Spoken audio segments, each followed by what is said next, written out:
musik, Jolo, pengertian musik gereja. Musik gereja adalah suatu jenis musik yang berkembang di kalangan Kristen, juga pada zaman sebelum kekristenan Yahudi. Jadi mulai masa ni anak Yahudi, nungarong be amanginang dari dokna musik. Ade, suatu ini yang pamujud di tengah-tengah ni anak Yahudi be, pamujudnya sida sudah berhubungan dengan musik. Bu itu tapi hari ini ima di Mazmur, mulai dari saat 150 yang adalah merupakan nyanyian atau pujian. Ade, amanginang. Terutama dilihat dari penggunaannya dalam ibadah gereja, seorang tokoh musik gereja yang bernama Mawene, seorang teolog perjanjian lama dari Indonesia, tetapi juga memberikan perhatian dalam musik gereja. Dalam bukunya yang berjudul Gereja yang Bernyanyi menyebutkan, musik gereja merupakan ungkapan isi hati orang percaya atau orang Kristen yang diungkapkan dalam bunyi-bunyian yang bernada dan berirama secara harmonis, antara lain dalam bentuk lagu dan nyanyian.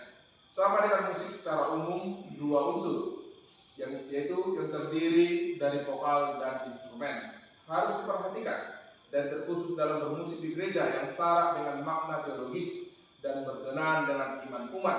Dua hal ini sangat penting untuk disajikan secara tepat agar umat mampu menghayati imannya dengan bantuan musik. Walau suku dan deh, mengenang ujahan baju. Yang kedua, pentingnya musik gereja. Musik sangat penting dalam ibadah gereja, sebab sebagian besar porsi ibadah gereja memiliki unsur musik, baik vokal maupun instrumen. Jadi yang mengenang meluduk musik itu bukan hanya orang ketika dikatakan musik, oh berarti drum, keyboard, gitar, bukan. Ada meluduk musik, ada meluduk nakani musik vokal dan ada musik instrumen. Ada kalau musik vokal itu adalah nyanyian, jemaat yang bernyanyi. Kalau instrumen alat-alat pendukung. Ini masukkan keyboard, drum, gitar, asik. Jadi meluduk musik berarti gabungan sendagong gabungan dari nyanyian, soksonidor, instrumen nakani. Ada sama. Begitu pentingnya musik di dalam gereja sehingga Martin Luther, tokoh gereja Protestan era Reformasi, menyatakan bahwa gereja yang baik adalah gereja yang bernyanyi. Dapat dua, makna musik dalam ibadah gereja dalam istilah lain dalam liturgi gereja adalah ungkapan simbolis perayaan iman jemaat gereja. Perayaan iman yang dimaksud adalah penghayatan terhadap misteri dalam agama Kristen dalam diri Kristus sebagai sosok penyelamat yang benar-benar menyentuh perasaan umat dalam nyanyian. Hubungan musik dan liturgi seharusnya bersifat harmonis, yaitu keseimbangan yang pas antara musik dan penghayatan iman menjadi tidak terpisah. Jadi mulai hari ini yang mengenang menginjil buku ini ikut perlu penghayatan. Soksonido pemusik di tengah-tengah di gereja, parorgan harus perlu memakai perasaan. Dan asal menekan organ dan asal menekan musik. Soksonido semua leader khususnya. Do parete dan asal maredina. Somalna somonon. Orang kita sepatah suni. Soalnya somalna menginjil kita. Tapi sebenarnya tidak hanya sesuai dengan not, tapi harus penuh dengan penghayatan. Yang ketiga, unsur musik dalam gereja seharusnya memiliki keterkaitan dengan gereja dalam hal pengembangan kehidupan spiritualitas, sumber daya, organisasi gereja, mentalitas, keahlian, integritas, keteladanan umat beriman yang harus senantiasa dipikirkan oleh gereja sebagai organisasi. Dengan begitu, musik menjadi alat teologi dalam mendidik umat yang bertujuan mencerdaskan umat untuk berperilaku yang baik sesuai ajaran gereja. Yang ketiga, fungsi musik dan nyanyian gereja. Fungsi musik gereja sangat jelas, yaitu untuk memuliakan Allah. Ini harus kita garis bawahi yang mengenai. Jadi mulai kemarin di kita ini harus kita garis bawahi bahwa aku bernyanyi untuk memuliakan Allah. Ada yang menang. Au musik, au organ, au merede untuk memuliakan Allah. Selain itu, dampak baiknya adalah memberikan pendidikan kepada warga jemaat dengan nyanyian. Hal ini juga mencerminkan jenis perkembangan teologis yang sedang berlangsung dalam gereja tersebut. Melalui musik yang terjadi dalam sebuah liturgi atau ibadah, umat mampu berefleksi dalam kehidupannya. Fungsi musik gereja yang lain di dalam liturgi adalah melayankan ibadah secara sederhana tetapi pantas dan betul-betul tinggi. Nyanyian jemaat hanya berfungsi di dalam ibadah, sedangkan ketika dinyanyikan di luar gereja menjadi berkurang bahkan hilang fungsinya. Hal ini terjadi karena salah satu aspek nyanyian jemaat sebagai bentuk penggubalan dan pastoralnya menjadi tidak berbobot lagi.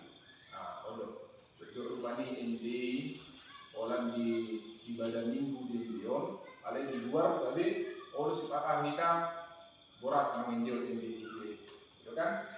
Sehingga mulu di tengah-tengah masyarakat kurang berpengaruh, kurang berfungsi. Jadi kita menunjuk bahwa memang pujian ini bukan dinyanyikan hanya di gereja, lebih lebih ada mana. Sitong tidak. Nyanyian gereja itu harus mengena sampai ke dalam kehidupan kita. Ya, mengenal. Selanjutnya ada 3 hal secara historis yang melahirkan fungsi nyanyian jemaat di dalam liturgi.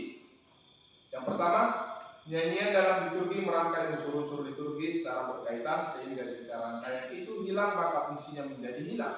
Dalam hal ini, syarat nyanyian jemaat harus disajikan secara dilihat dari teologi dan praktiknya. Yang kedua, nyanyian jemaat sebagai simbol dari iman dan pengajaran, syair dan musik menjadi sangat penting dalam menyampaikan pesan pemberitaan firman. Yang ketiga, nyanyian jemaat memperoleh maknanya dengan pelayanan liturgi. Keempat, musik gereja dan tugasnya. Musik gereja dan nyanyian jemaat menjadi salah satu alat mengantarkan umat menyadari tugasnya sebagai orang beriman dalam 3 hal, yaitu dalam koinonia, maturia, dan diakonia. Di dalam koinonia adalah tugas untuk bersekutu, saling memperhatikan, dan berkumpul dalam memuji Tuhan dalam kehidupan bersama. Pemana di Batu Pamunan, khususnya PPR, adena. Nama koinonia dan hamudson, dan bersekutu Tuhanmu di dalam lembaga PPR, ya kan? Tetapi di dalam lembaga PPR tersebut bukan hanya beribadah, tetapi juga ikut di sana belajar Quran, mengingatkan, memuji Tuhan ini doa memuji. Nah, kedua, maturia adalah tugas di mana seorang Kristen harus memberitakan atau menjadi saksi kebaikan Tuhan seperti yang terdapat dalam Injil. Dengan perbuatan baiknya, hal ini juga harus menjadi pesan dari nyanyian jemaat. Maturia masuk pertanian itu kebaktian minggu. Itu maturia. Itu juga tidak terlepas dari nyanyian gereja. Nomor 2, sedangkan diakonia adalah tugas dan saling melayani satu dengan yang lain kepada sesama secara universal, yaitu manusia dan alam ciptaan. Jadi pada intinya mulai hidup musik gereja atau nyanyian gereja ini adalah suatu ungkapan iman kita. Suatu ungkapan iman kita. Jadi mulai kemarin kita di pertanyaan ini, kemarin kita di minggu ini harus penuh dengan penghayatan. Tetapi ini juga dapat diantar dalam jemaat itu dapat menghayati lagu itu jika diantarkan atau digabung dengan musik yang baik tadi. Jadi makanya untuk tong dua kapan halaru mulu ini sebelum hari Minggu latihan barukan doa sehingga asa jolo dilatih rupani imajina lawan jahano dia do titigna dia do kanol dia do tanda dia segala macam kan asaboy pas pangin dioni jalan bolong lepas rupani mangin dioni itu akan dapat menghantar semangat untuk menghayati lagu tersebut kan ada bolong salah-salah doang ini kalau kita salah-salah bernyanyi toh emang asal masih selesai kebaktianom saya kebaktianom oleh si patah gari tumu menang orang ini kan oleh kamu ya kamu menang amang kefal ala yang mana sih ya dua kamu kefal ala memberi suara kemudian alanya yang lepaskan yang pasti dia dan pas dirohat kada mana dia di mana ibadah pas dirohat enak soni dita tapi si tong nak itu saja lo nungat i na si Tom sesuai dengan nah itu yang disebut itu musik, ya kan? Oke, iya. Ada pusat Pinson, mengenai tadi untuk pengambilan dan musik itu. Sebelum kita mulai